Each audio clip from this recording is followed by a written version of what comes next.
We're sitting in a 2006 Toyota Prius and some of the buttons on the steering wheel no longer work. In order to fix that, we're gonna replace the Clockspring. We do have to pull our airbag off, so first thing we'll do is hop in the back and disconnect our 12-volt battery. In the rear on the passenger side under the floor mat is our 12-volt battery. We have our negative cable disconnected. It's just a 10mm nut. Now we can go back up front and start pulling off our airbag.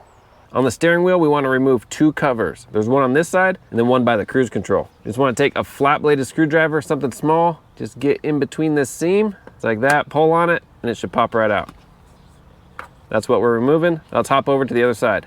On this side, we're going to do the same thing. Just get right in between that seam. And there we go. Pull it out, give it a little twist, and that's it. Now that gives us access to our T30 Torx holding our airbag on. We'll pop this one out and on the other side. Now these don't come all the way out, just loosen them all the way and the bolt will stay in. There's one. All right, now we should be able to pull on our airbag. There we go. When this separates, we'll tip it over. We'll have access to our plugs. First one we'll pull off is this back one. There's a little tab right here in the front. We'll push that back, that unlocks it, and then we'll pull up. There we go. And then with an angled pick, we'll pop up on these little yellow tabs here. Pop up, there we go. Do that to the other one, perfect. Now we'll hold on to the airbag while we pull these off. It should just come straight up. There's one, there's the other. We don't want to drop our airbag. We'll set this on the seat with the emblem facing up. Nice, now we're gonna pull off our steering wheel. We have a couple more connectors first, these white ones up top. There's one. All right, just those two. This one for our cruise control can stay. It does not have to come off because we already disconnected it from up here. Now we have a 19mm nut. We're gonna pop that off next. I'm gonna use an impact. Came off pretty easy. I'm sure a breaker bar will be just as easy as well. Now before popping our steering wheel completely off, we wanna make sure that it's in the straight forward position. So as straight as possible. And then if you'd like, you can even tick mark on the steering wheel and then on the shaft. That way when we put it back together, we're not a little crooked. Now we need a steering wheel puller. A lot of times you can rent these from the auto parts store if you don't own one yourself. They give you two spots right here to screw into. Let me set that tool up. All right, so now setting up our tool, we have this piece in the kit and then our bolts. Thread them in. Before we put our other one on, we'll get our center tap. This one threads in a little bit, right in the center. And we want to put our tip on. The reason we're doing this now is so we don't get our bolts too tight and then not be able to do it later. Then we'll get this one in. We want to get a good amount of threads. These are just aluminum. We don't want to strip the threads out. We'll get a good amount of threads going. Do that to this side. There we go, feeling good about that. And then mine is a 19mm, but whatever your size is, we'll tighten it down. Hold the steering wheel. There we go. I think that was it. We'll pop the tool off. Nice and easy. Slide these through. There we go. Set that aside.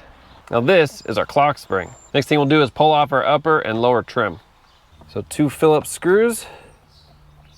All right, we'll just pull this bottom one down. That'll get us better access to these connectors. We want to pop off this white one and this yellow one. Now this yellow one has a little tab on it. We pull back. There we go. See if I can show you a little closer. This little tab here, you just pull that back and it comes disconnected.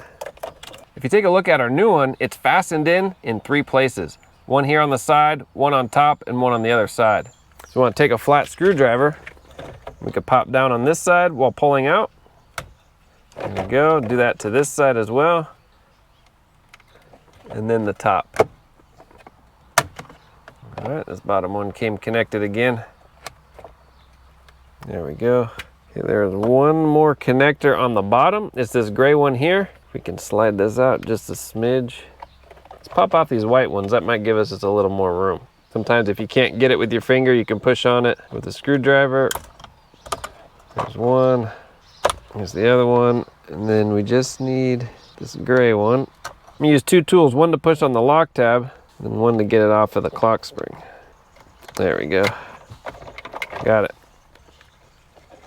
That's it. And it's just this little gray one here. That's what we were struggling with. All right, let's get our new one. All right, line them up, make sure they're the same. Now, if you notice, this gray one on the old one is not on the new one. This is our steering wheel position sensor. We'll have to transfer it over. So let's do that together. All right, this is the first rule of importance. There are 2 triangles that need to stay close to each other. On this movable piece, right here, there was a triangle at the bottom.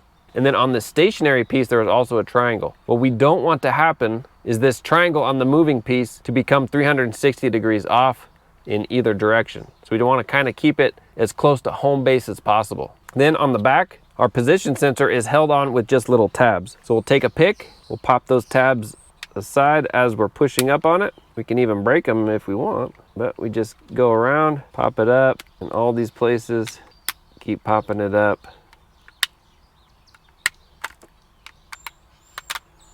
There we go. Almost got it. One more on the side here. Perfect. And we'll very carefully move this. We want to keep this white ring from moving. We're going to set it directly on the new one. Just like that. We'll snap it in. Perfect. And that's it. So our old position sensor is installed on the new Clockspring. Now let's put this on the steering wheel. All right, on the steering wheel, we just snap it in. Just like that, push straight in. That's it. We'll plug all these connectors in. We'll start with the gray one, then our two white ones, our yellow one, and then our last white one. Perfect. Now we can put these back on.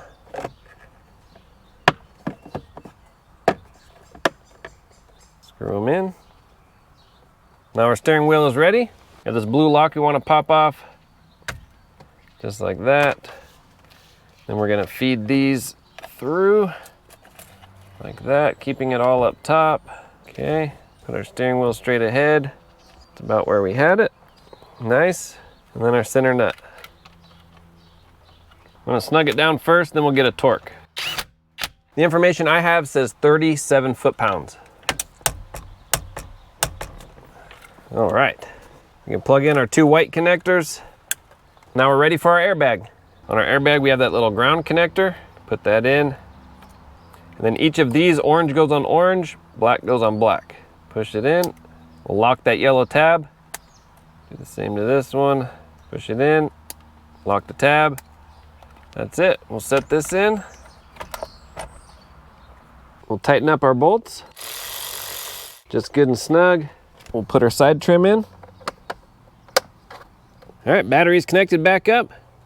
All right, that is it. If your steering wheel controls are not working, or your cruise control buttons are not working, or working intermittently, it could be your Clockspring. Yep, now you know how to replace it. Thanks for watching. Any questions, comment, post down below. I'll have a link for the parts and tools needed for this job. Thanks for watching.